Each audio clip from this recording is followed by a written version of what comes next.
सृष्टो यासर्गिरिपा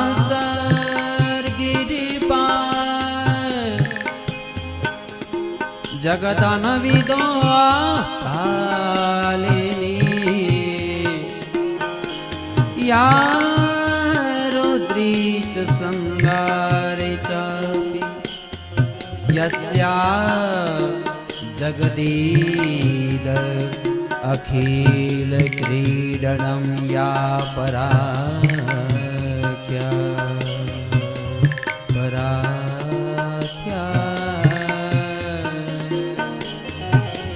याद करो ध्यान करो माता सरस्वती याद करो ध्यान करो माता सरस्वती पश्यन्ति इको बड़ा बड़ा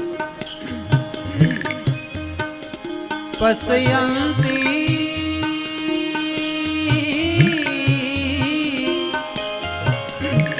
अटके मध्यमानो तदनो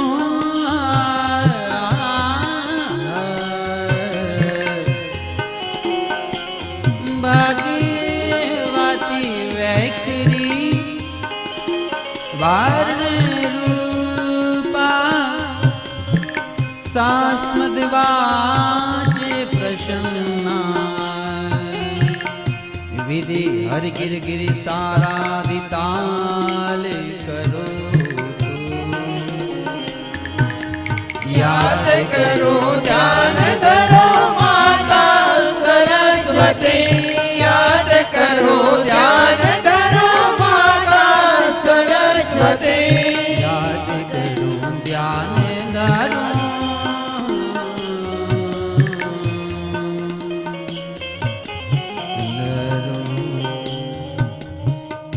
प्रेम से कहना पड़ेगा बोल माड़ी अम्बे जय जय अम्बे। तो सृष्टो या रूपा सर्ग जगन विधो पालनी याच रौद्री संगारे चापी यस्या जगदिदम अखिलम क्रीडनम या परख्या पहलो ज श्लोक छे।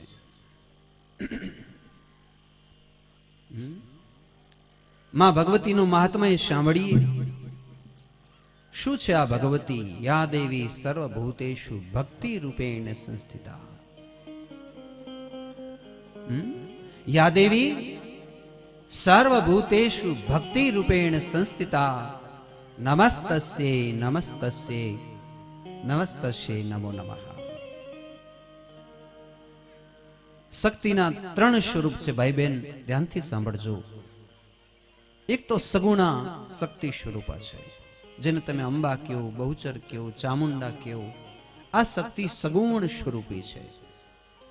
क्यारे कुकड़ा ऊपर बैठेला छे क्यारे सिंह ऊपर बैठेला छे के नहीं एने हाथ छे कान छे बधुं ज स्वरूप छे एटले आ शक्ति ने तमे सगुण कहो छो। एक शक्ति निर्गुण रूपा छे निर्गुण स्वरूपा शक्ति कौन छे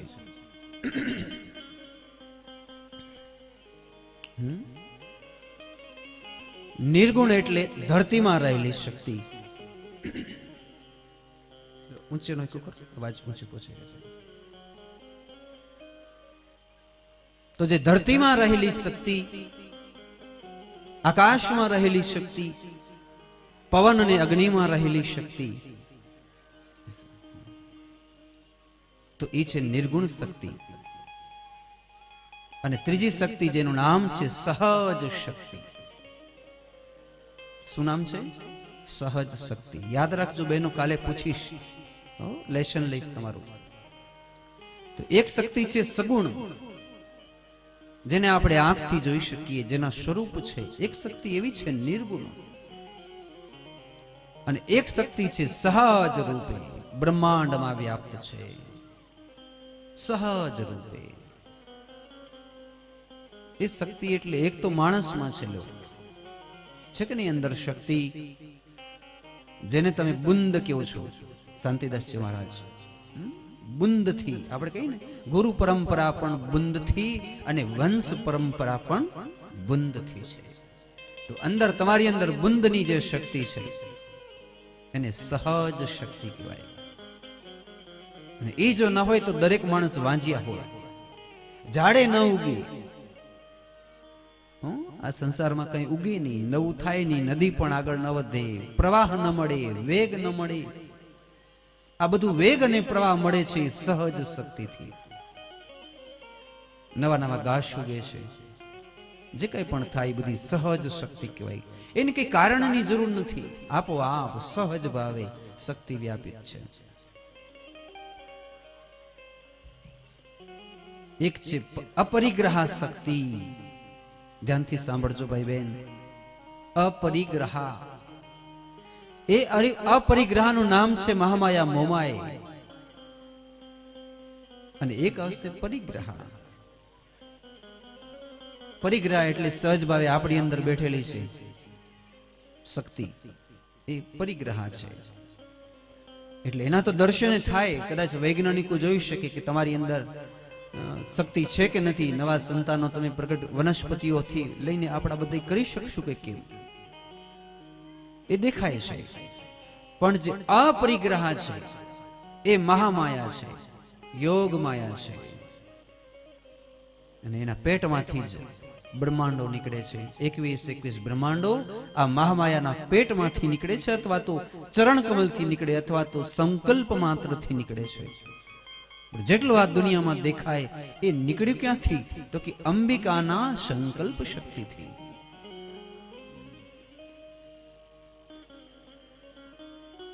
એક છે વિમર્શ શક્તિ. પ્રતાપજી મહારાજ જ્યારે, એ પણ આત્મજ્ઞાની માણસ છે, વિદ્વાન છે, તો પરિગ્રહ જે શક્તિ છે જેની તો આપણે સહજ ભાવે વાત કરી, માણસમાં વ્યાપ્ત છે. અપરિગ્રહ એટલે બધી શક્તિઓ આકાશમાં છે, તે અંબિકા, બહુચરા, કાલિકા, ચામુંડા, એ બધી અપરિગ્રહ. પણ એક છે શક્તિ વિમર્શ રૂપા. અને આ વિમર્શ રૂપા શક્તિ એટલે તત્વ, તત્વ સહિત આત્મા. એમાં આત્મ તત્વ પણ આવી જાય. તો આત્મ તત્વ અને 24 કે 25 જે તત્વો છે એ સંપૂર્ણ જે તત્વો છે એને વિમર્શ શક્તિ કહેવાય છે. અને છેલ્લે જેને આપણે હમણાં જે પૂજા કરીએ છીએ આ શક્તિને પ્રકાશ રૂપા કહેવાય છે. શું કહેવાય છે? પ્રકાશ રૂપા શક્તિ. આ નથી પરિગ્રહ, નથી અપરિગ્રહ, નથી વિમર્શ. આપણે જે શક્તિને ભજીએ છીએ એ શક્તિ માત્ર પ્રકાશ રૂપા છે. પ્રકાશ રૂપા શક્તિ એટલે શું? તો કે ઈચ્છા શક્તિ, જેને પ્રકાશ રૂપા કહેવાય. આપણે જે ઈચ્છાઓ કરી, થાય કે નહીં? ખાવાની ઈચ્છા થઈ, પાણી પીવાની ઈચ્છા થઈ, નવા મકાન બનાવવાની ઈચ્છા થઈ, શાંતા બાપાને આ દેવી ભાગવત કરવાની ઈચ્છા થઈ, બાપુને સતચંડી યજ્ઞ કરવાની ઈચ્છા થઈ. આ ઈચ્છા શક્તિ એ પ્રકાશ રૂપા તમને અંદરથી જગાડે, સત વિચારો આપે. તો એ છે ઈચ્છા શક્તિ. પછી છે આત્મસ્ફુરણ. આત્મસ્ફુરણ એટલે કલા કૌશલ્ય. તમારી અંદર જે કોઠા સૂઝ છે એ પણ પ્રકાશ શક્તિ છે. અને એ પ્રકાશ શક્તિથી જ જગતનું સર્જન નથી થતું, પણ પોષણ થાય અને વિસર્જન પણ થાય. બે શક્તિ છે આની અંદર, જેની આપણે કથા કહેવાના છીએ. જ્યારે આ માતાજી કુંડલીની એટલે આપણે પોતે જ આપના દર્શન કરીએ, એનું નામ છે કુંડલીની જાગૃતિ. તમે તમારા દર્શન જ્યારે અંતર કરશો, એ કથા આપણે આગળ જોશું. યોગની પરાકાષ્ઠાની કથા છે કે આત્મદર્શન એટલે શું. તો આમાં તો પહેલા અધ્યાયમાં જ કીધું કે જ્યારે કુંડલીની સ્વેચ્છાથી ખુદના જ દર્શન કરે, ખુદને જુએ. આ અનુભવ આ મહાપુરુષોએ કર્યા હશે કે એને ખબર ન હોય કે પોતાના દર્શન કરવા જ ન હોય, છતાંય જો દર્શન થઈ જાય, એનું નામ છે આત્મદર્શન. કુંડલીની જ્યારે સ્વેચ્છાથી જ ખુદને જુએ, એનું નામ છે આત્મદર્શન. એક શિવ અગ્નિ રૂપા છે, જ્યારે શક્તિ બિંદુ રૂપા છે. તમારી અંદર જે બિંદુ છે જેનું તમે ધ્યાન ધરો છો, આપણે કહીએ ચૈતન્ય બિંદુ, જેનું આપણે યોગી લોકો ધ્યાન ધરતા હોય છે. ઓમકાર બિંદુ સંયુક્તમ, ઓમકાર બિંદુ સંયુક્તમ. તો આ બિંદુ છે એ શક્તિ રૂપા છે, જેનું જોગી લોકો ધ્યાન ધરે છે. એ અંબિકા છે. અને બાકી ભગવાન છે એ ઓમકાર સ્વરૂપ છે, અને જેનાથી જ આ સૃષ્ટિનું પ્રાગટ્ય છે. કોઈ પૂછે કે શિવને શક્તિનો આકાર કેવો, તો આપણે કેવું ત્રિકોણ. આની અંદર કીધું છે કે એનો આકાર ત્રિકોણ છે. આ બાજુ મોઢું એક જ, આ બે ખૂણા એટલે શિવ અને શક્તિ, ને આગળ જે પ્રગટ થાય એ સૃષ્ટિ. એટલે આ ત્રિકોણથી જ આખી સૃષ્ટિને સમિષ્ટિ પ્રકટ થઈ છે. એ બિંદુ રૂપા છે, એ આપણા શરીરમાં છુપાયેલું છે. ધ્યાનથી સાંભળજો ભાઈ બહેન, એનો પૂર્ણ પરિચય હું 9 દિવસમાં કરાવી દઈશ. એ આપણા શરીરમાં છુપાયેલો છે, એને શોધી લેવું, એનું નામ જ મુક્તિ છે. આપણે કે મુક્તિ મળી ગઈ. મુક્તિ અર્થાત આ બિંદુને શોધી લેવું. આ બિંદુ શું છે? બિંદુ એટલે આદિશક્તિ તમારા શરીરમાં છે, પણ તમને ખબર નથી. અને એને ગોતવા માટેની જ આપણે આ બધી રામાયણની કથા કરીએ છીએ. કેવી રીતે ગોતશું? દરેક લોકોનો આનંદ અલગ હોય છે.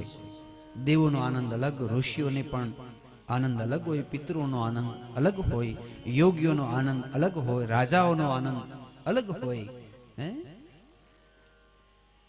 પણ આ કથા એમ કહે છે કે સૌથી શ્રેષ્ઠમાં શ્રેષ્ઠ આનંદ છે બ્રહ્માનંદ.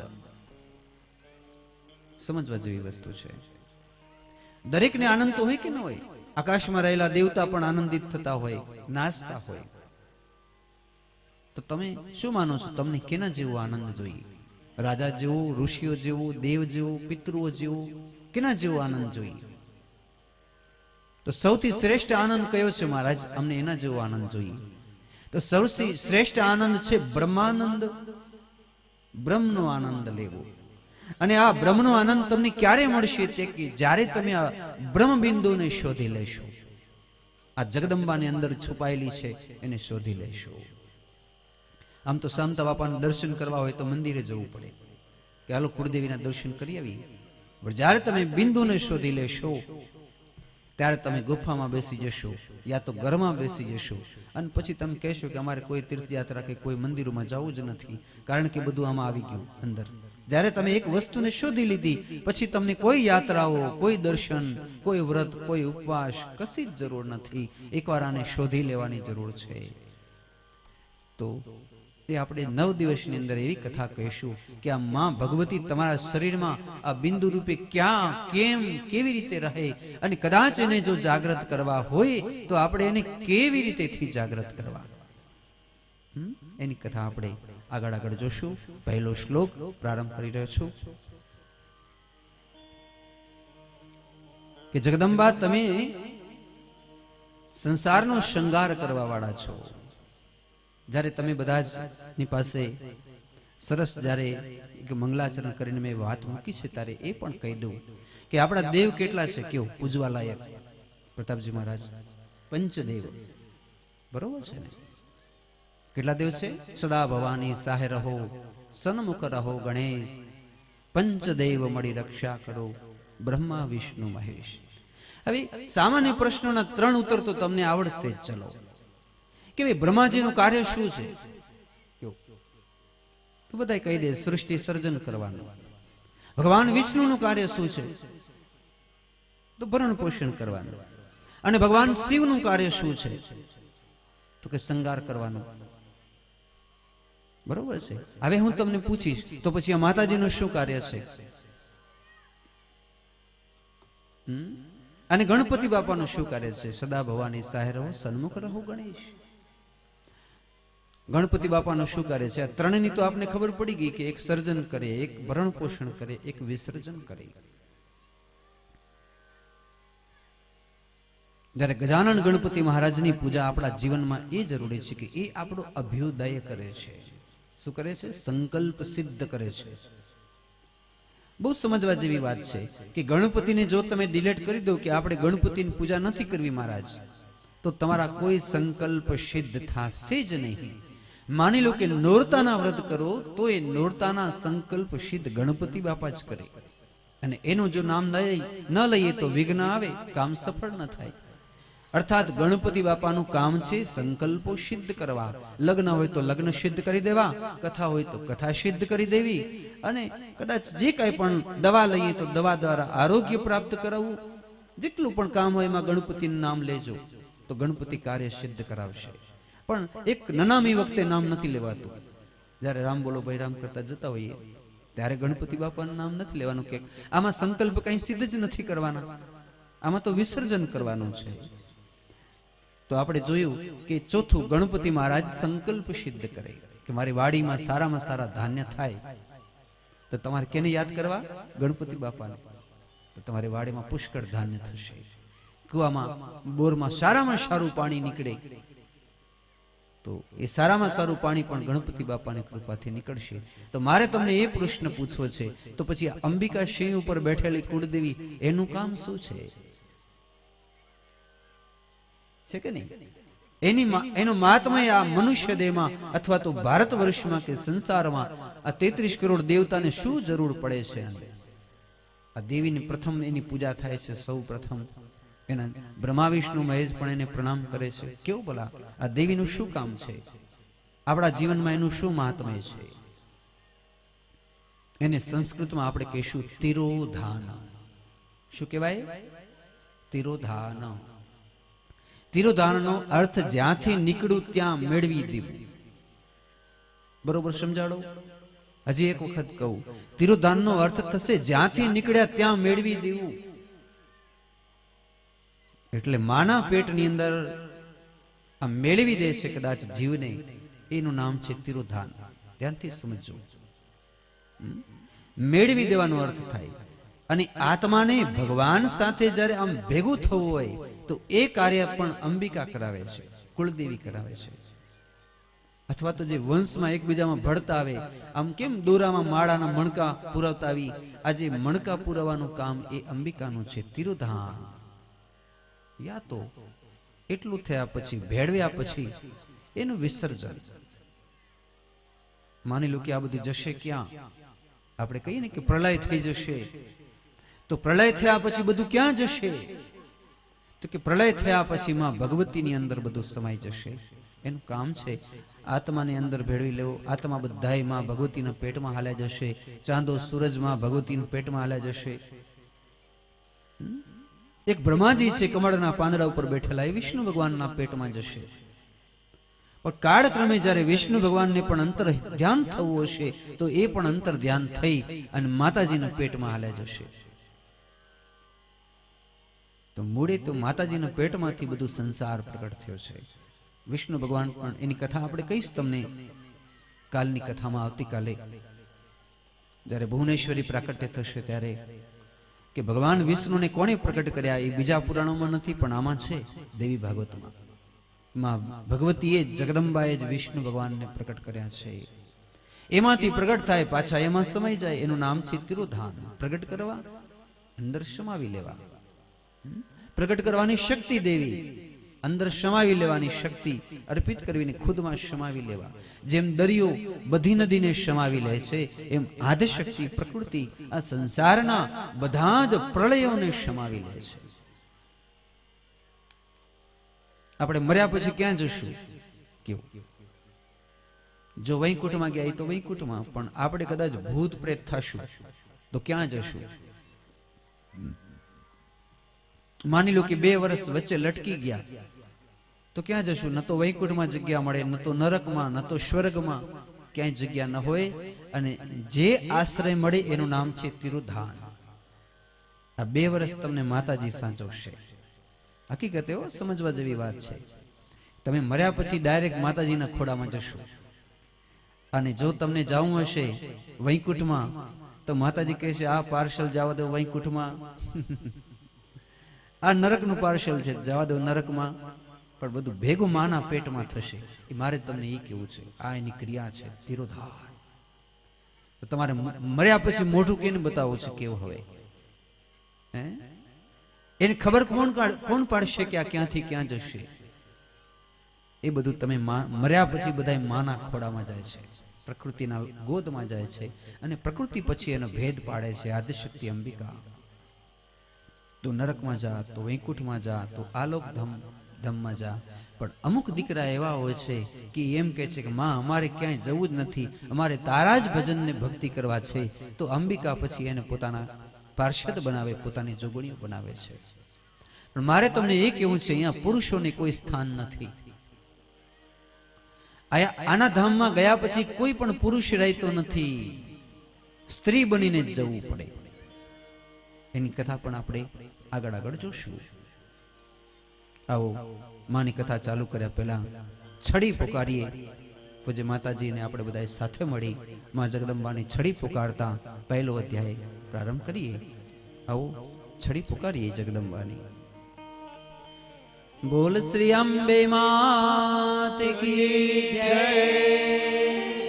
सोने की छड़ी रुपए की मसाल, जरियन की साड़ी मोतियन की माला, राज राजेश्वरी मणि दीपेश्वरी भगवती जगदम्बे की सवारी विराज रही है. गणिखम्मा गणिखम्मा गणिखम्मा जगदम्बाने गणिखम्मा.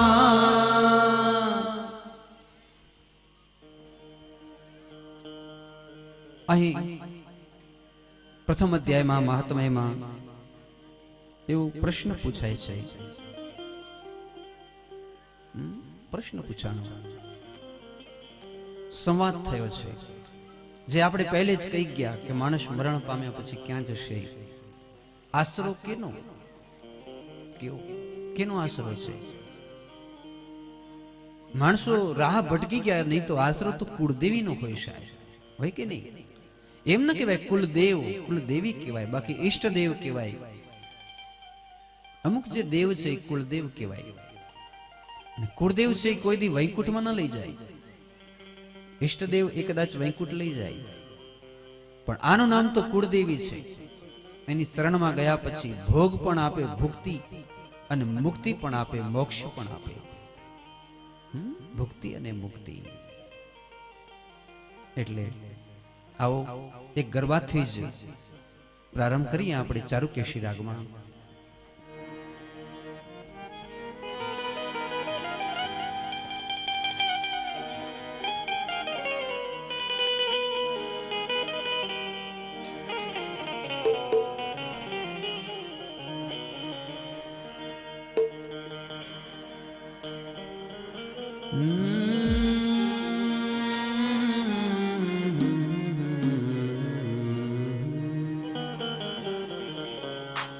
आज गगन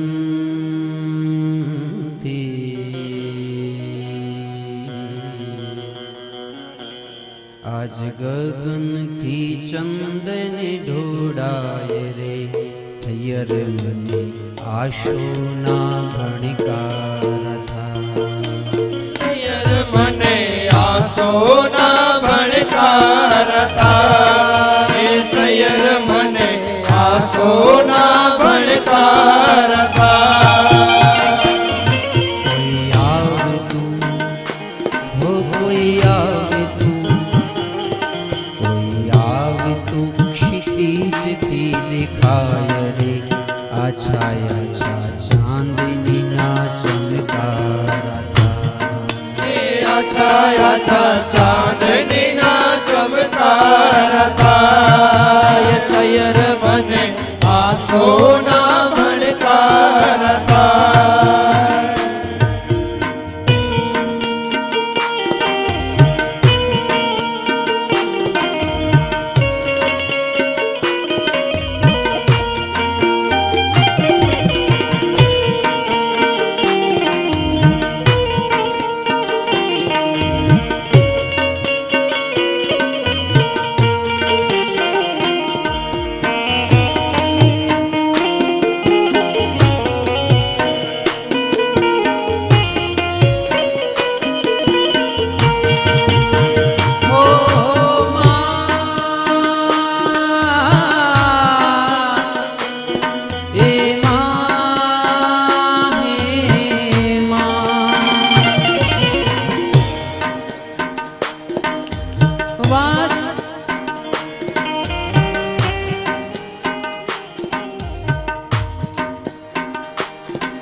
વાદળી વિખરાયા અજવાળા આવ્યા અવની ગુખે ગુખે દીવડા પ્રગટાવ્યા અવનીએ ગોખે ગોખે દીવડા પ્રગટાવ્યા અવનીએ ગોખે ગોખે દીવડા પ્રગટાવ્યા વાદળી વિખરાયા ને અજવાળા આવ્યા અવની ગુખે ગુખે દીવડા પ્રગટાવ્યા અવનીએ ગોખે ગોખે દીવડા પ્રગટાવ્યા અવનીએ ગોખે ગોખે દીવડા પ્રગટાવ્યા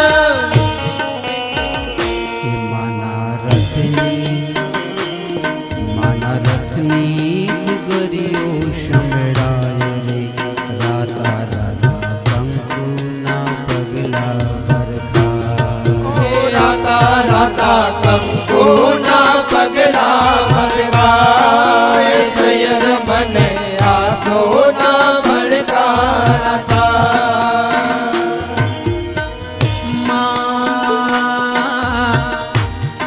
ये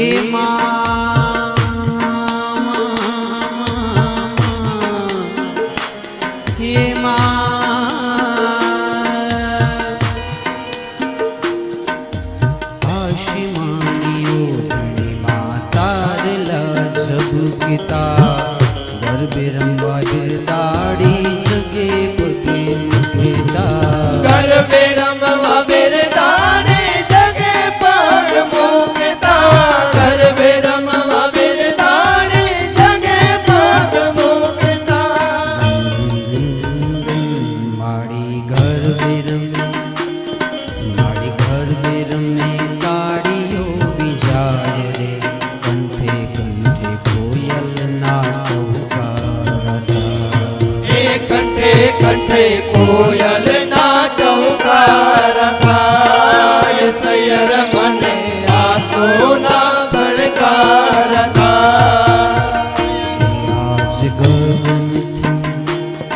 आज गगन थी चंदन घोड़ाय रे सैयर मने आशो ना भड़कारा था એ સયર મને આસોના ભડકાર થાય सैयर मने आशो ना भड़कारा था સયર મને આસોના ભડકાર થાય સયર મને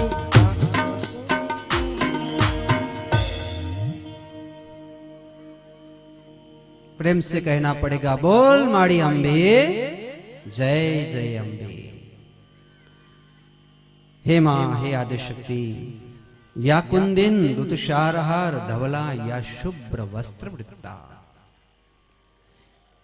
या वीणा वरदंड मंडित करा या श्वेत पद्मासना हे मां आप सर्व सफेद रंगना छो कोई तमने पूछे कि मानु स्वरूप केवुं छे तो जगदंबा सफेद रंगना छे श्वेत वर्णा અને જ્યારે જ્યારે ભાગવતની ધજાઓ રાખવાની હોય ત્યારે સફેદ રંગની હોય સફેદ રંગ છે એ વિદ્યાનું પ્રતીક છે શાંતિનું પ્રતીક છે વિદ્યા સમાધિનું પ્રતીક છે અને એટલા માટે જેટલા વિરક્તો છે એ સફેદ રંગના કપડા પહેરશે કારણ કે એ શાંતિનું પ્રતીક છે વિદ્યાનું પ્રતીક છે વિદ્યાની પીપાસા છે જ્યારે અમુક લોકો છે એ ભગવા કપડા પહેરે છે ભગવા એ સંન્યાસનું પ્રતીક છે વિરક્તિ અગ્નિની જ્વાલાનું પ્રતીક છે અંદર ધગધગતી જ્વાલા હશે અને જેણે ભગવા કપડા પહેર્યા એ લગભગ મગજના ઠંડા ન હોય તીખા તીખા હોય આમ અને જે સફેદ કપડા વાળા હોય એ તો જો કે જે અયોધ્યા વાળા હોય એ તો બહુ ગુસ્સે વાળા હોય છે ખાખી લોકો પણ નહીં તો એવું છે કે આ ભગવા કપડા છે એ અગ્નિનું જ પ્રતીક છે સાક્ષાત પણ માં ભગવતી ધવલા સફેદ રંગના છે જ્યારે અંબિકા એ અગ્નિની જ્વાલા જેવા છે કંકુ વર્ણા છે રક્ત વર્ણા છે ત્રણ નેત્ર છે 18 ભુજા છે 18 ભુજામાં આયુધો ધારણ કરેલા છે તો દેવી ભાગવતનો મહિમા આપણે ગાવાનો છે. દેવી ભાગવતનો શ્રેષ્ઠ મહિનાઓ કયા? તો કે દેવી ભાગવતની અંદર સૌથી શ્રેષ્ઠ છે 4 નવરાત્ર. આશો મહિના, ચૈત્ર મહિનાનો નવરાત્ર, યા તો મહા મહિનાનો નવરાત્ર, યા તો અષાઢ મહિનાનો નવરાત્ર, અથવા તો જેઠ મહિનો. આ બધા મહિનાઓ ભગવતીને બહુ જ પ્રિય છે.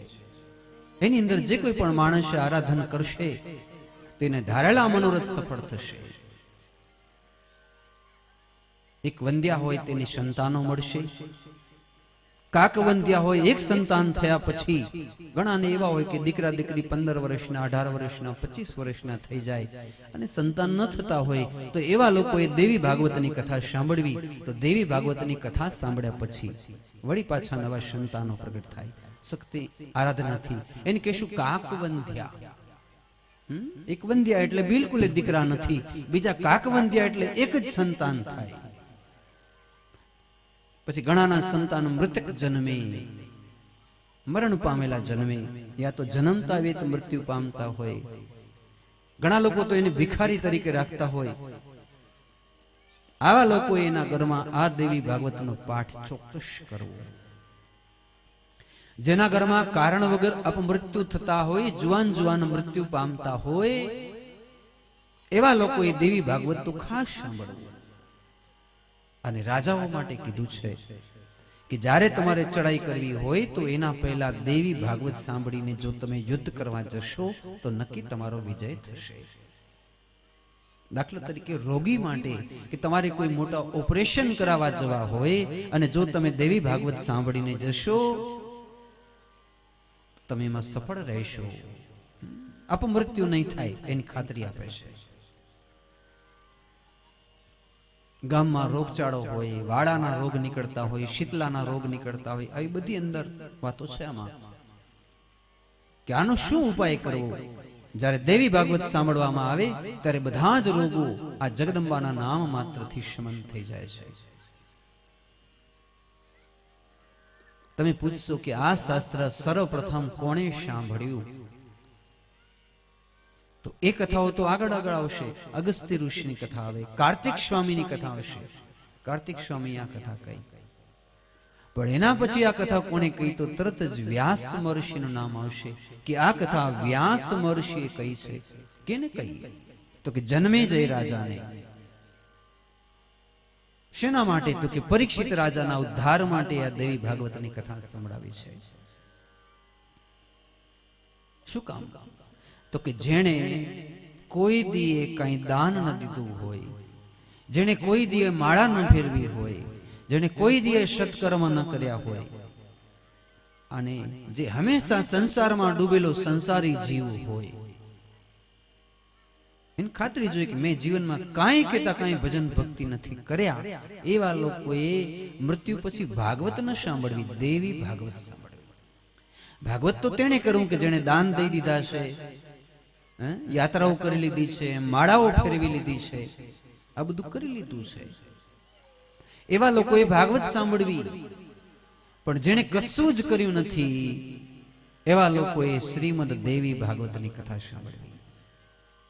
દેવી ભાગવતની કથા એમના માટે છે જે બિલકુલ એમ કહેવાય કે નાસ્તિક જેવા માણસો છે, જેને કાંઈ જ નથી કર્યું, જાનવર જેવા છે, પશુ જેવા છે, એવા લોકો પણ દેવી ભાગવતની કથા સાંભળશે તો ચોક્કસ એના મનોરથ ભગવતીની કૃપાથી સફળ થશે.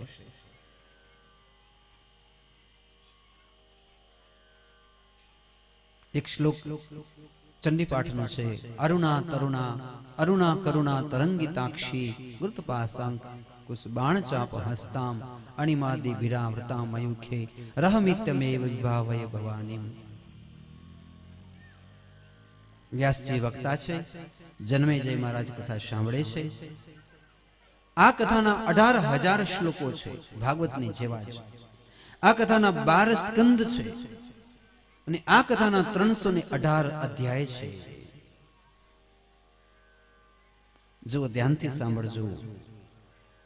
અજવાળી આઠમ, અજવાળી નોમ અને અજવાળી 14 અજવાળી ચૌદસ ને દિવસે મહાકાળીનો પ્રગટ થયો છે, પ્રાદુર્ભાવ છે, યા તો અંધારી ચૌદસ જેને આપણે કાળી ચૌદસ કહીએ.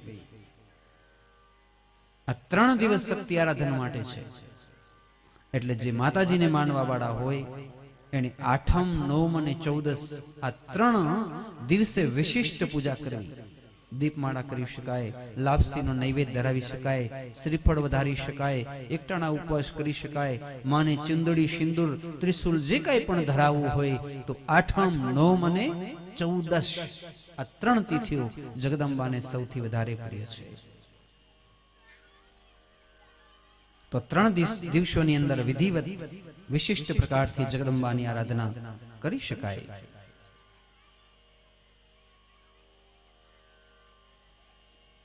હવે હું આપને ભગવાન શ્રી કૃષ્ણની કથા કહીશ અને ભગવતજીનું મહાત્મ્ય પ્રારંભ કરીશ. પરંતુ 12:15 વાગી ગયા છે એટલે મારું અંતરાત્મા એમ કહે છે કે એ કથા આપણે હું 3 વાગ્યાના સત્રમાં કહેવા ઈચ્છું છું. તો અત્યારે આવો કથાજીને સમાપન કરીએ, વિસર્જન કરીએ, જગદંબાનો જય જયકાર કરીએ. આદશક્તિમાનો, રાજરાજેશ્વરી, હે ભગવતી, હે અંબિકા, અમે તારા ચરણમાં વારંવાર વંદના કરીએ છીએ. 2 મિનિટ માટે ખાલી ધૂન બોલાવી જય જયકાર કરશું. ધાનીમાં ધાની રાગ વાગશે. બોલ મામા,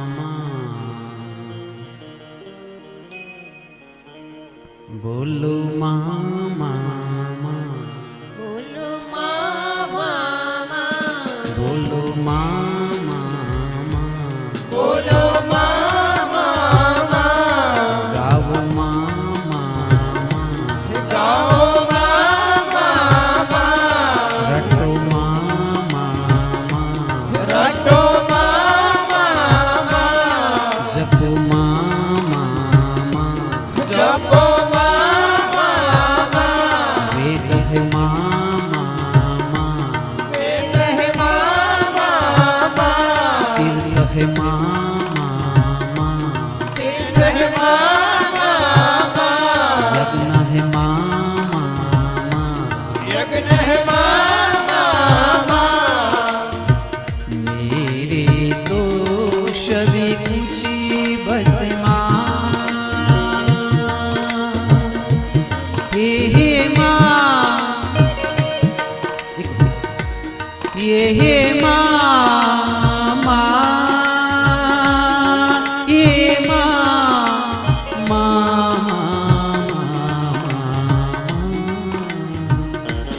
બોલો मन में मामा, મન મે મામા, तन में मामा,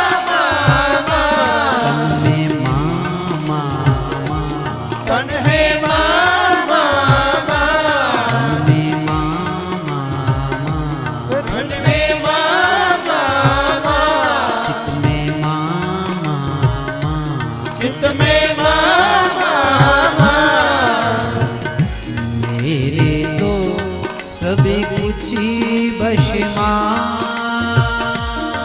हे मां, हे मां, हे બોલો મામા,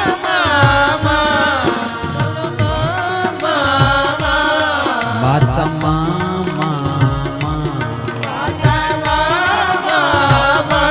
माता है मामा, માતા હે મામા,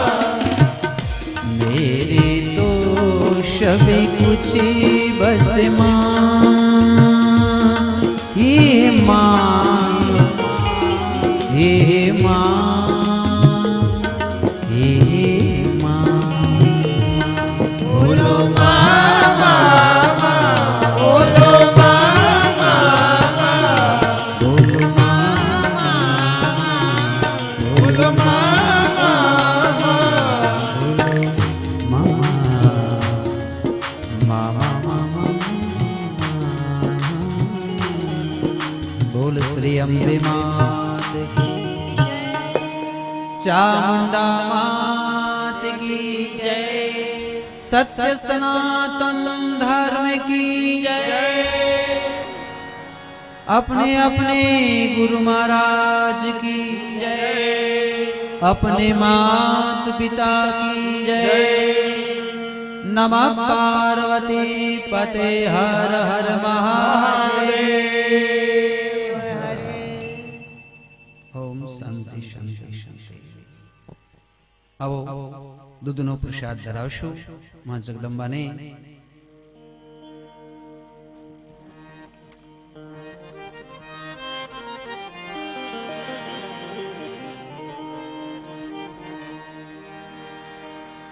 ત્રાંબકુંડી દૂધનો પ્રસાદ ધરાવ્યો જલે ભરાવું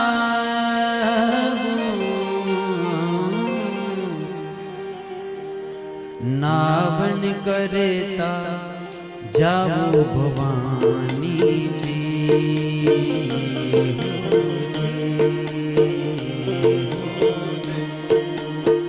તમને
भोजन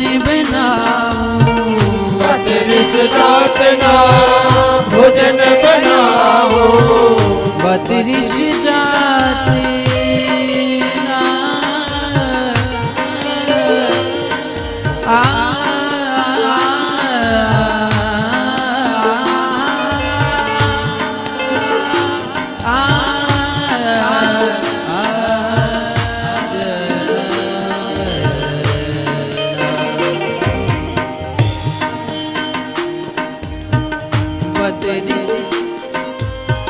भोजन बनाओ। बत्रीस वातना भोजन बनाओ। भोजन करता जाओ भवानी जी। हो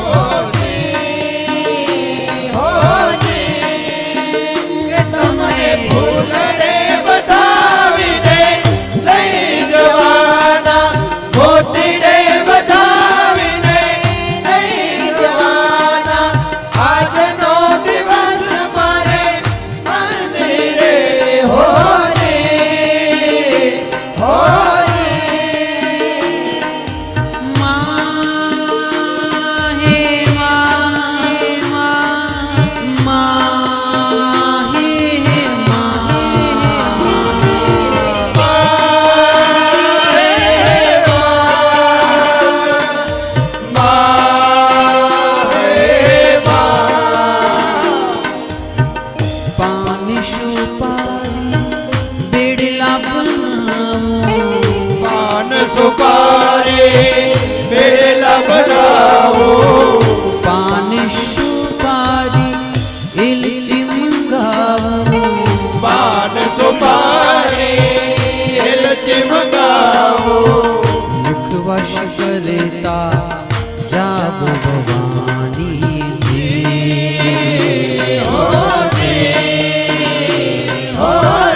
आदिशक्ति अम्बे माति की जय। अहं वैश्वानरो भूत्वा प्राणिनां देहमाश्रित प्राणापानशमायुक्तं पचामयनं चतुर्विधा। सहनवतु सहनौ भुनक्तु सह वीर्यं करवावहै तेजस्विनावदितमस्तु मा विद्विषावहै। ओम शांति शांति शांति। दूधनो प्रसाद वैश्व माटे आपी दो। खास आम तो व्यासपीठ उपरथी न बोलाय परंतु स्वस्ति श्री शारदाय नमः।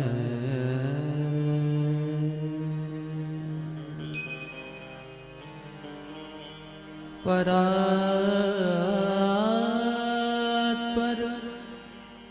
सद्गुरुदेव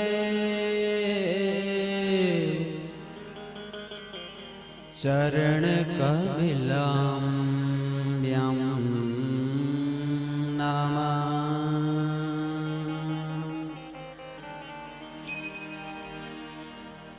विघ्नेश्वराय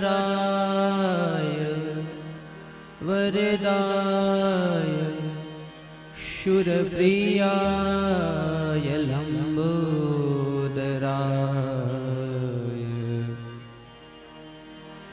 सकलाय जगद्वीताय गौरीशुताय गणनाथ नमो नमस्ते।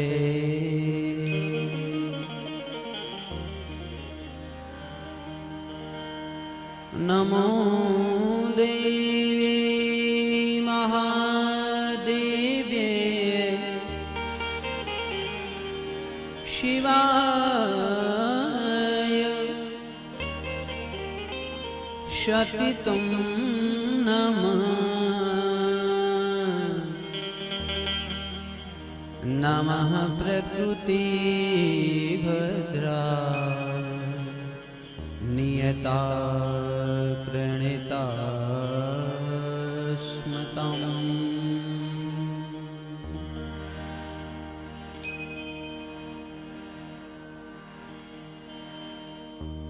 या श्री स्वयं श्रुतिनां भवेनेश्वलक्ष्मी पापात्मनं कृतदयां हृदयेच बुद्धे श्रद्धा शतं कुलजनं प्रभवस्य लज्जा तन्त्वनताश्म परिपालय देवी विश्वम्।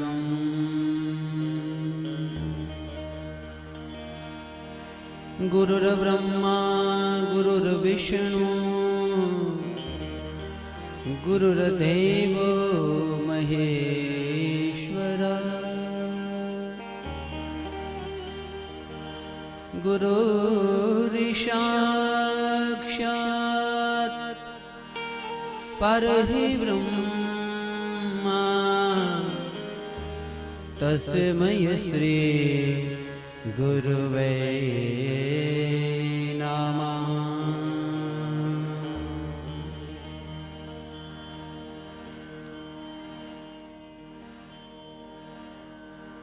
हूँ तो याबियु भूतारे द्वार देवी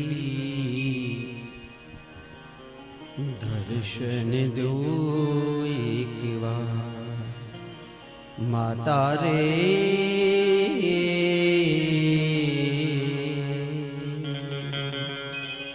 जगदम्बा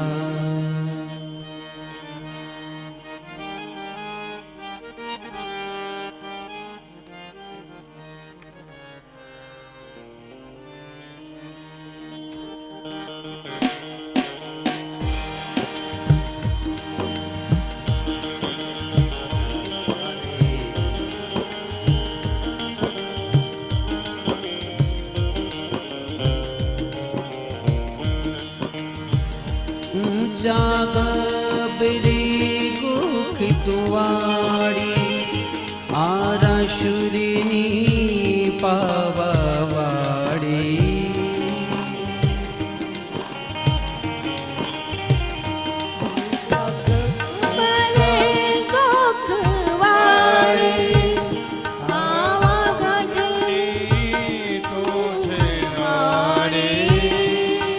त्रिशूलधारी मात भवानी ओ माता रे जगदम्बा माता रे जगदम्बा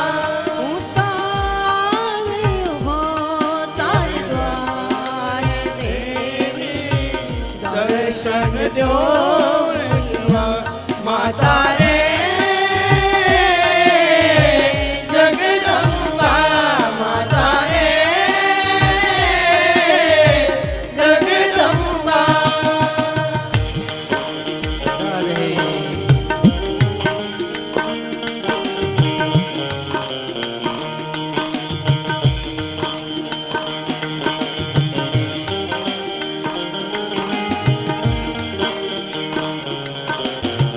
दिन दुखियाना दुखी हर नारी नास दैत्यो ना तू करनारी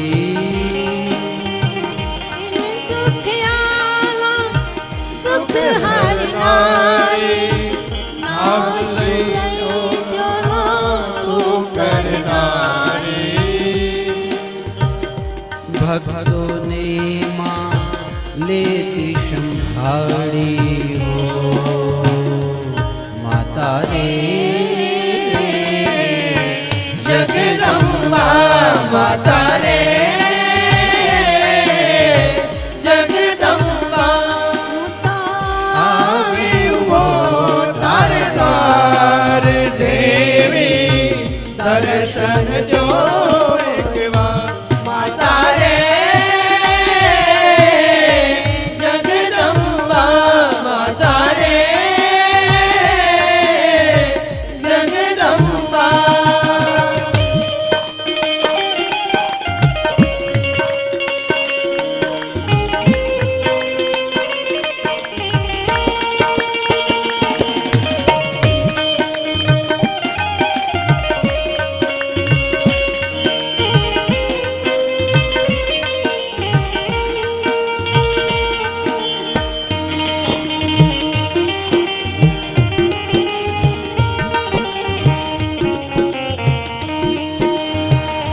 ओ तू जन्मो जन्म की माता हूँ बाड़क छूं तारो विदाता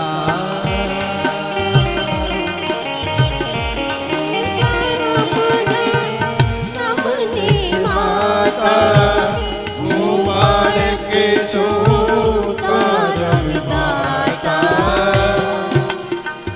सरने तारे आव्यो भवानी हो माता रे जगदम्बा माता रे जगदम्बा आवी वो तारे द्वार देवी दर्शन जो माता रे जगदम्बा माता रे जगदम्बा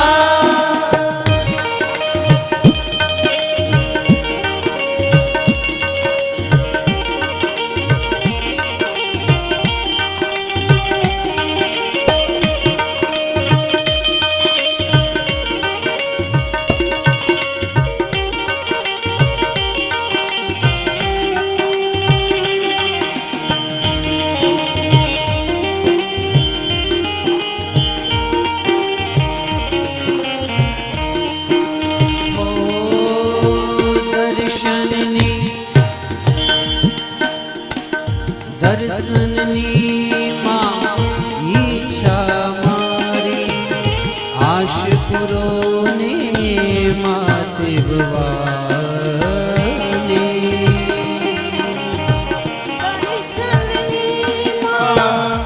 इच्छा मारे आश पुराने माते भवानी भवतारण छो देवी दयाड़ी हो माता रे जगदम्बा माता रे जगदम्बा उतारियो तार द्वार देवी दर्शन दो एक बार माता रे जगदम्बा माता रे जगदम्बा प्रेम से कहना पड़ेगा बोल माड़ी अम्बे जय जय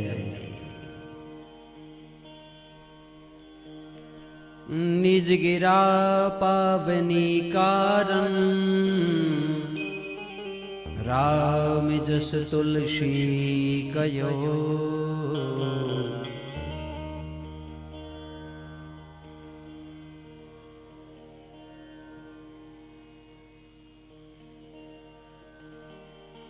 આજે શ્રીમદ ભગવતી ભાગવત નો પ્રથમ દિવસ મધ્યાહન સત્ર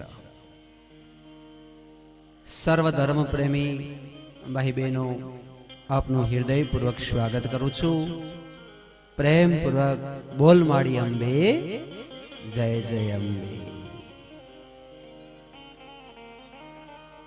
હે ગિરી નંદિની નંદિત મેદિની વિશ્વ વિનોદિની નંદનુતે गिरिवारा विंध्य सिरोधी निवासिनी विष्णु विलासिनी जिष्णुनुते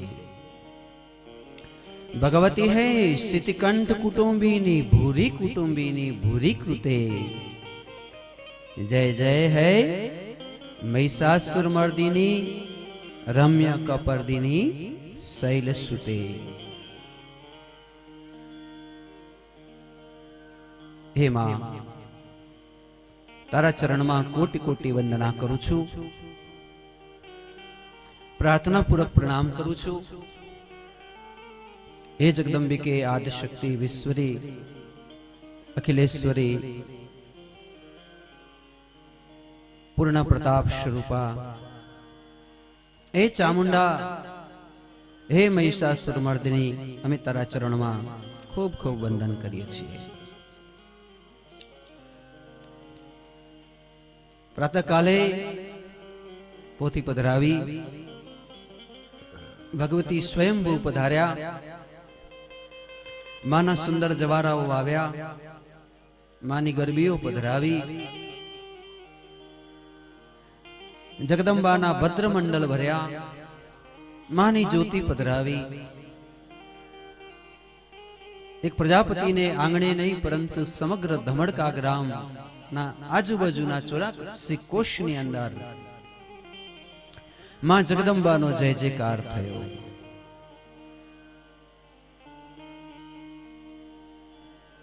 एक कथा आपने कहेवाय छू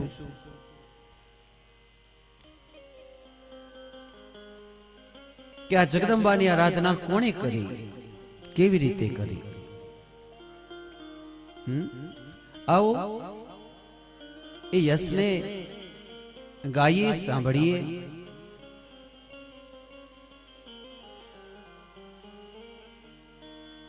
मां भगवती ની આરાધના પૂર્વ કાળમાં કોણે કોણે કરી હતી તો એક નામ આવશે પ્રથમ જ વાસુદેવ કૃષ્ણએ હે ક્યારે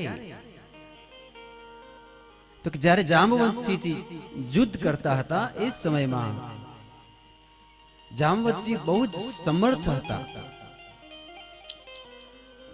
જે ઠાकुरજીએ आखा गिरिराज पर्वत ने टचली आंगड़ी पर धारण कर लीधा हता पण आजे 27 दिवस थया જાંબવતજીથી યુદ્ધ કરે છે ભગવાન, છતાંય જાંબવતજીને પહોંચતા નથી. શું કારણ છે? કારણ કે આ જાંબવતજીનું સામર્થ્ય એટલું છે સાહેબ.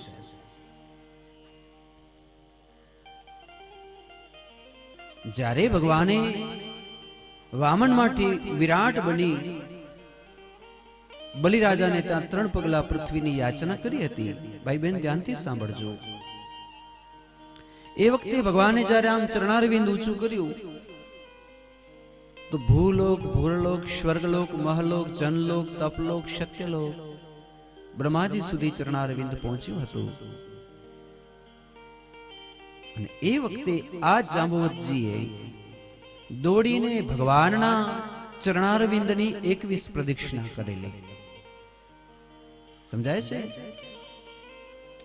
કદાચ એમ કેવું હોય તો 7 ભવનની 21 પ્રદક્ષિણા કરી હતી. કારણ કે જાંબવતજી એ સાક્ષાત બ્રહ્માજીનું સ્વરૂપ છે. તાકાતમાં કૃષ્ણ જેવા છે, સમર્થ. ઘટના એવી ઘટી હતી કે ભગવાને પોતાના યાદવોને કહી રાખેલું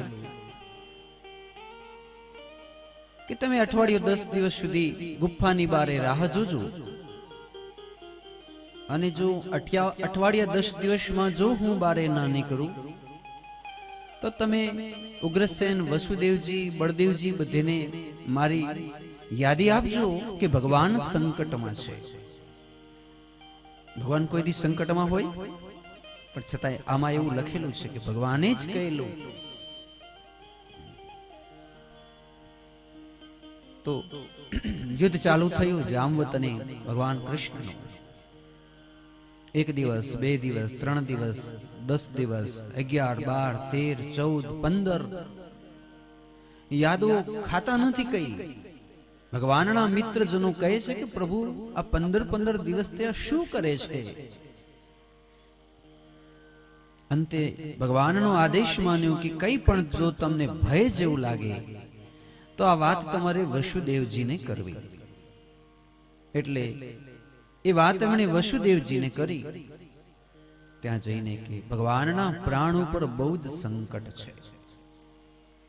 કારણ કે 15 દિવસ થયા, હરિએ ખાધું નથી, પીધું નથી, દિવસ ને રાત્રિ ભયંકર યુદ્ધ થાય છે.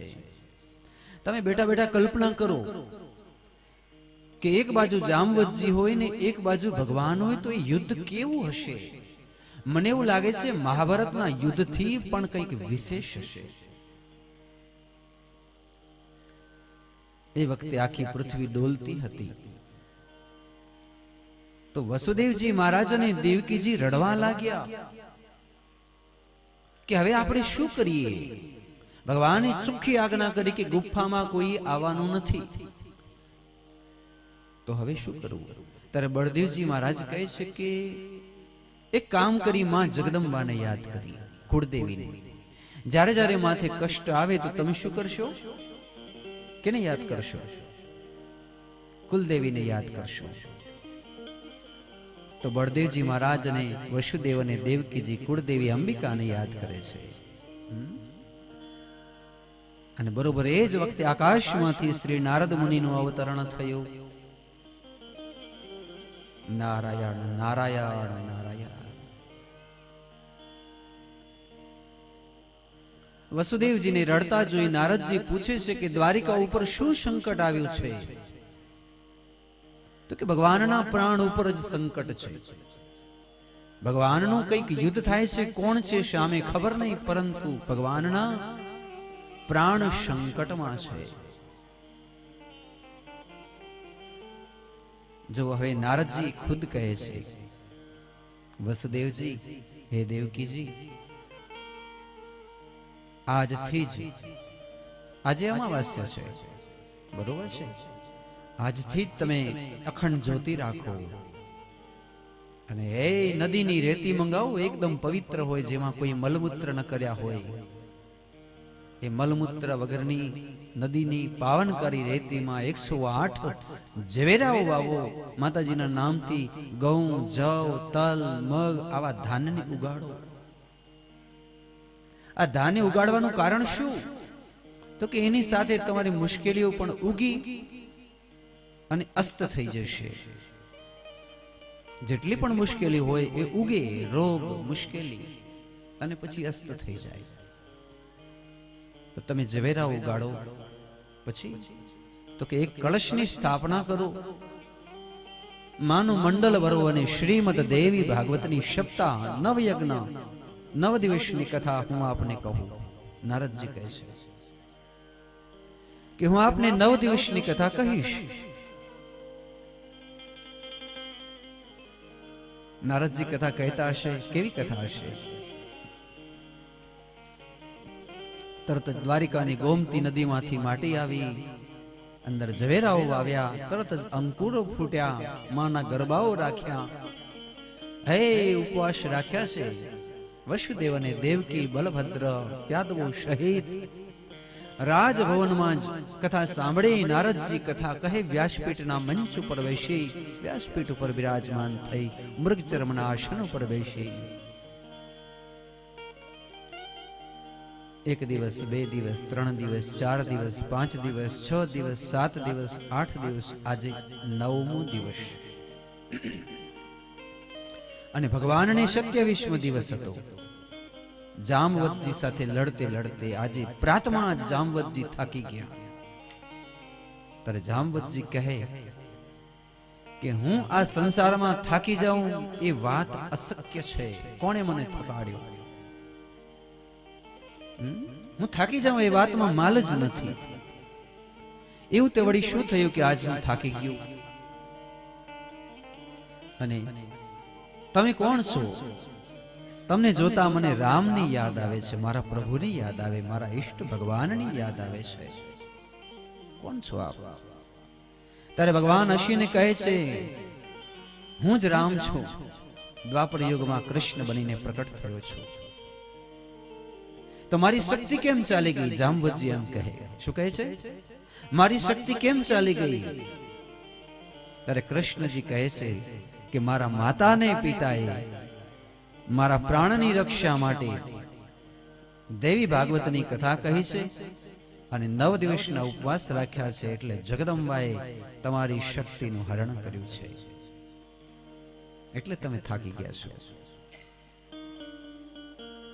ભગવાને પોતાના રામ સ્વરૂપના દર્શન કરાવ્યા. જામવતજીને બહુ જ પસ્તાવો થયો કે મેં મારા ભગવાનને બહુ જ માર્યા. નાથ, મેં તો તમને એટલી બધી મુષ્ટિકાઓ મારી, કેટલા બધા પ્રહાર કર્યા, તમારા હાડકા ખોખરા કરી નાખ્યા, મને માફ કરો.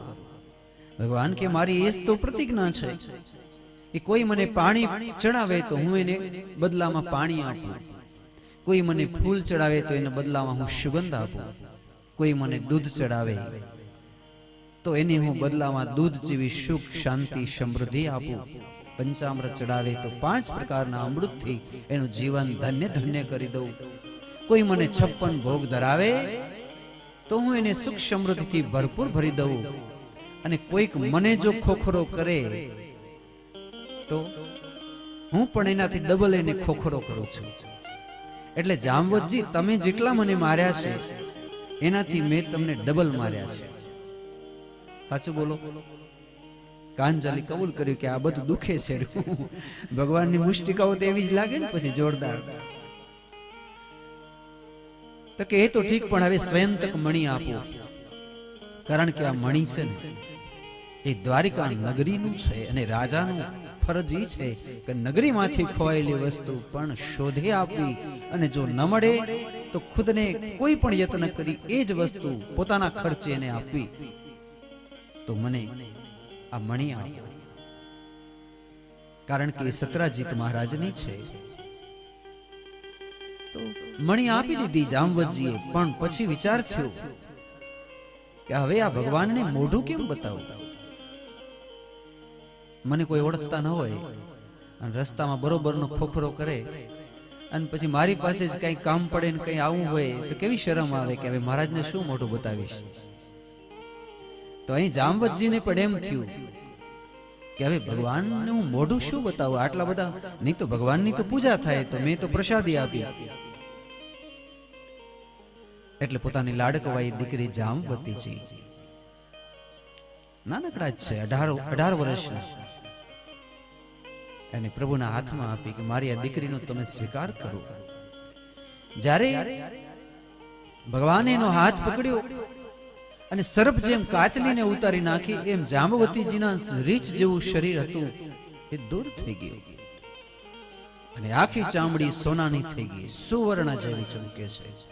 ભગવાનની બધી જ પટરાણીઓમાંથી સોના જેવું કોઈનું શરીર હોય તો શ્રી જાંબવતીજીનું શરીર સુવર્ણ જેવું ચમકતું હતું. હાથ પકડ્યો. જામવતી અને ભગવાનને ખૂબ દાન દક્ષિણા આપી વિદાય કર્યા.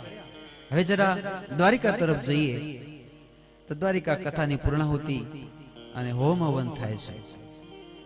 અને બરોબર એ જ વખતે આમ ભગવાન દ્વારિકામાં પધાર્યા, શંખ વગાડ્યો. અને આજ 15 દિવસથી દ્વારકાવાસીઓએ અન્ન નથી ખાધા. ગાયો વાછરડાને ધવડાવતી નથી. અમારા પ્રભુને શું થશે એમ વિચારીને યાદવોના ઘરમાં ચૂલાઓ જાગતા નથી. કોઈને કપડા પણ ઘરેણાઓ શણગાર શોભતા નથી. આનંદ નથી થતો કે પ્રભુનું શું થશે, કઈ પ્રભુને થઈ જશે તો આજે ભગવાને શંખ વગાડ્યો, બધાને ખબર પડી કે ઠાકોરજી પધાર્યા. કેવો આનંદ થયો છે. એ ગામમાં ખબર પડી ગઈ. બધાએ પોતાના બારે ગોખલાઓમાં બે દીવા પ્રગટાયા. આશોપાલાવ જે ઘરમાં જ ઉગેલા એના તોરણ બાંધ્યા. ઘરના ઉંબરા પાસે રંગોળીઓ ભરી. જલ્દી ચૂલા ઉપર લાપસીઓના આંધણ મૂક્યા. મેવા મિશ્રી પકવાનો બનાવ્યા. અને દોડતે ઘડીક વારમાં તો ઢોલ નગારા ત્રાંસા વાગ્યા અને ભગવાનનું સુંદર સ્વાગત થયું. ભગવાન પધાર્યા.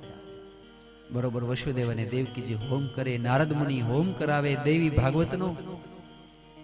અને એ વખતે ભગવાન અને જામવતીજી પધાર્યા એટલે નારદ મુનિ કહે છે કે જો આ પ્રતાપ કેના છે? આ ભગવતી ભાગવત પુરાણના પ્રતાપ છે.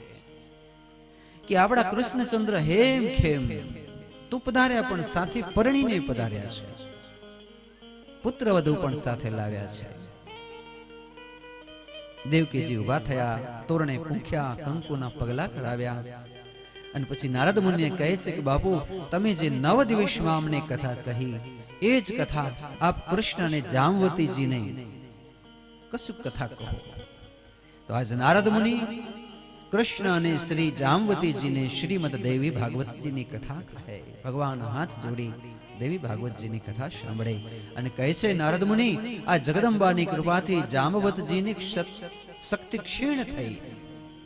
જે માની શરણમાં જાય તો શત્રુની શક્તિ ક્ષીણ થઈ જાય, શત્રુ દુર્બળ થઈ જાય. તમારો વિજય થયો, શત્રુનો પરાજય થયો. પણ સાથે એમણે કન્યા પણ આપી છે.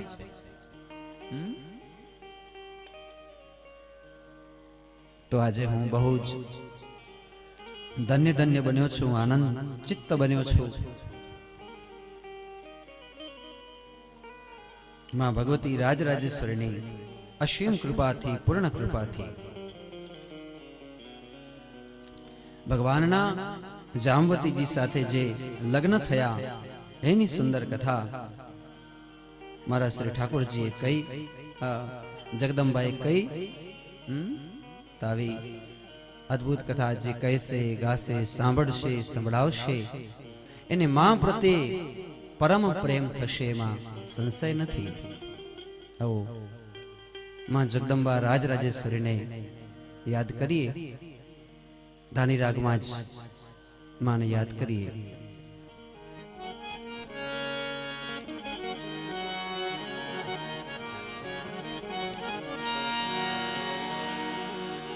હે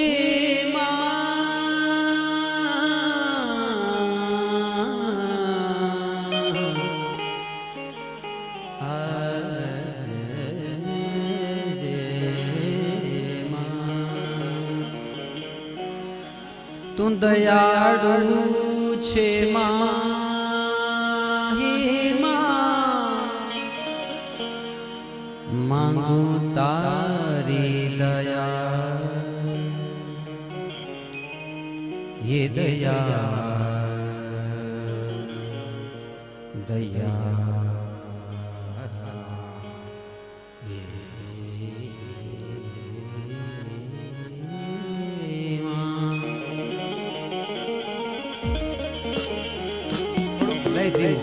ધીમો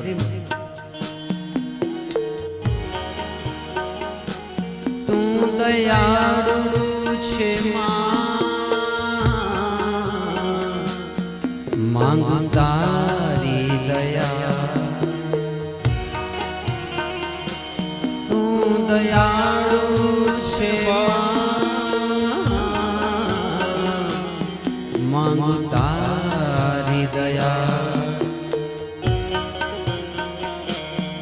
તારા ચરણોની પાસ મારા અંતરે તારા ચરણોની પાસ મારા અંતરે તારા ચરણોની પાસ માંગુ એક હી દુઆ માંગુ તારી દયા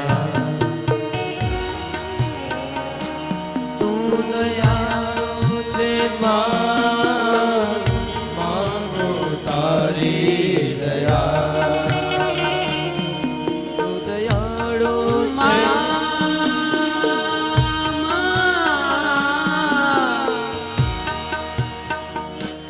માંગુ તારી દયા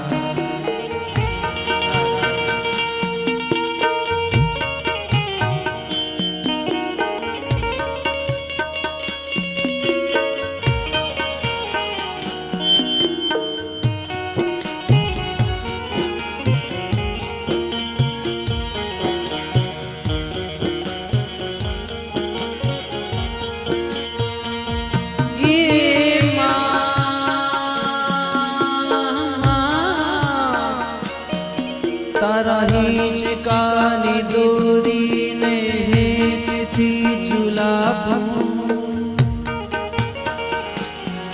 તારા હિંચકાની દોરીને હેતથી ઝુલાવું મીઠા મીઠા ગીત ગાઈને કુંજન ગુંજાવું તને તને પ્રેમથી પોઢા તારા ચરણોની દાસી બની વારે વારે ગાવું માંગી તારી દયા તું દયા છે માંગુ તારી દયા દયાળુ છે માંગુ તારી દયા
प्रेम से कहना पड़ेगा बोल माड़ी अम्बे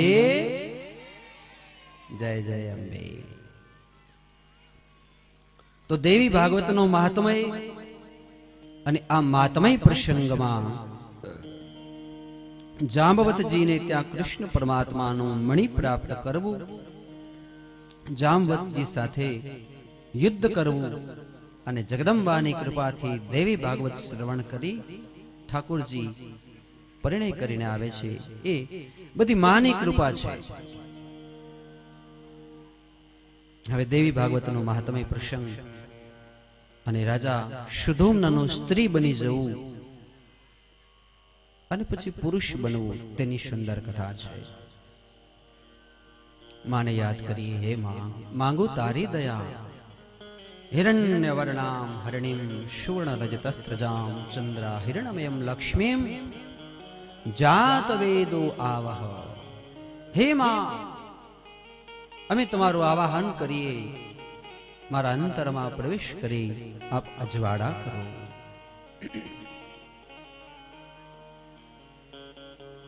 ધ્યાનથી સાંભળજો ભાઈ બહેન. ભગવાનની નાભીમાંથી બ્રહ્માજી પ્રકટ થયા. બ્રહ્માજીના પુત્ર થયા મરીચી અને મરીચીના પુત્ર થયા સૂર્ય. સૂર્યના પુત્ર થયા વિવત્સવાન. એના પુત્ર થયા શ્રાદ્ધદેવ અને શ્રાદ્ધદેવના એક પુત્ર થયા શુધોમ્ના.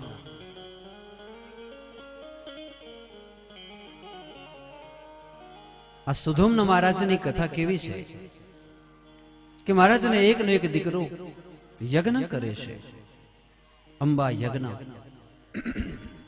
જેને સંતાન ન હોય એ લોકો યજ્ઞ કરવો જોઈએ સાહેબ, પુત્ર કામેષ્ટિ યજ્ઞ. તો સંતાન માટે પુત્ર કામેષ્ટિ યજ્ઞ કરી. એમાં શ્રાદ્ધદેવ શું કહે છે કે આ સૃષ્ટિ ઉપર સમગ્ર પૃથ્વીનો રાજા બને એવો પુત્ર મને પ્રાપ્ત થાઓ. ક્ષત્રિય કેવું માંગે? સમગ્ર સૃષ્ટિનો રાજા બને, સમ્રાટ બને એવો પુત્ર મને પ્રાપ્ત થાઓ. જ્યારે માતાજી શું કહે છે એમના ધર્મપત્ની કે આ સંસારમાં જેનું સ્વરૂપ એવું હોય કે કોઈનું સ્વરૂપ ન હોય, એ અપ્સરાથી વધારે સુંદર મને એક દીકરી પ્રાપ્ત થાઓ.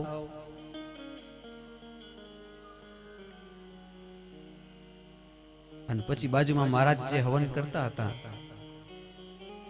એ મહારાજને રોજ કોથળીઓ ભરી ભરી પેલી રાણી છે એ સોનામોર આપે અને એમ કહે કે મહારાજ, મારા પેટેથી એટલે આ હવનમાંથી એવી દીકરી થાય કે જે રૂપ રૂપનો અંબાર હોય, જાણે દુર્ગા હોય, આદિશક્તિ અંબા હોય.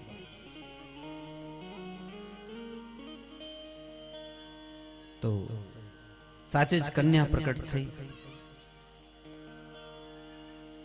કન્યા પ્રગટ થઈ સાક્ષાત અંબિકા સ્વરૂપ, એવા સ્વરૂપવાન જેનું નામ ઈલા દેવી થયું. આકાશવાણી થઈ, આજથી આનું નામ ઈલા દેવી થશે. રાજા કહે છે પણ ભૂદેવો, એક મહિના થયા હું ઉપવાસ કરું છું, કારણ કે મારે પૃથ્વીનો સમ્રાટ બને એવો દીકરો જોતો હતો. તો અંદરથી દીકરી કેમ પ્રગટ થઈ, એનું શું કારણ? મહારાજે કીધું મને નહીં પૂછતા, બાજુમાં તમારા ધર્મપત્નીને પૂછો. આ જવો તો ઢગલાઓ ભરી ભરીને સોનામોરો આપી છે, દક્ષિણાઓ. અને અમે દરરોજ એ જ સંકલ્પ કરી કે સુંદર કન્યા પ્રગટ થાઓ. એટલા માટે કન્યા પ્રગટ થઈ. તો રાજાએ કીધું કે મારે આ કન્યા ન જોઈએ, મને તો પુરુષ જ જોઈએ. માટે જાઓ, આનાથી ડબલ દક્ષિણા આપું, પણ આ દીકરીને તમે દીકરામાં ફેરવી દો. તો કે એ કેમ થાય? તો કે તમારે કરવું પડે. એટલે બ્રાહ્મણો કૈલાસ માનસરોવર ગયા અને ઉપવાસ રાખીને વ્રત કર્યા. ધ્યાનથી સાંભળવા જેવી કથા સાહેબ, કે આવું પણ થઈ શકે? તો કે હા. આમ 6 મહિના સુધી આમ ઋષિઓ એક આસને બેસી મહાદેવની આરાધના કરી. મહાદેવ પ્રસન્ન થયા. માંગી લો ઋષિઓ, જે તમારે જોઈએ તે આપીશ. તો કે અમારે એટલું જ માંગવું કે આ મહારાજ શ્રાદ્ધ દેવની જે દીકરી છે, દીકરીના બદલે દીકરો થઈ જાય. ભગવાને આશીર્વાદ આપ્યા મહાદેવે કે જાઓ એ દીકરો થઈ જશે. એટલે થઈ ગયા દીકરો. તરત જ એને પુરુષના અંગો ફૂટ્યા. સ્ત્રીના બદલે એવો પુરુષ બન્યા કે હાથીઓ સાથે લડાઈ કરે એવા યોદ્ધા સ્વરૂપે એક